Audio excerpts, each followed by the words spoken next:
Hi, my name is Alex Ratnowski, and I'm a patient of Dr. Miller. I had severe arthritis in both of my shoulders. It gave me continual discomfort and severely limited my range of motion. Dr. Miller performed reverse total replacement surgery for both shoulders. The left one was done at the end of August 2020, and the right shoulder was replaced in early January 2021, about a week before my 73rd birthday. Dr. Miller quickly diagnosed the cause of my pain, and it was clear that shoulder replacement was the only viable option.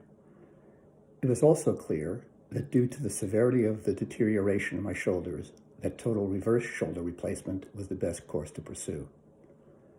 I had been putting off the surgery for a couple of years as I tried options including physical therapy and stem cell therapy.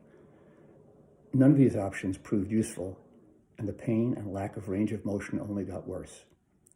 Dr. Miller did a great job in explaining my options, how the operations would work, how long to expect rehab to take, and the functionality that I would end up having.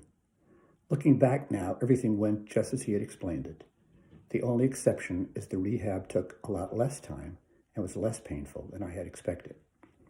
Immediately after surgery, I had an in-home rehab with a physical therapist visiting at my house twice a week for a few weeks, and then once a week after that. I did exercises that he gave me the days that he didn't visit. I couldn't have asked for better results. I credit the speed of recovery to three things. First, I was in good physical shape prior to surgery.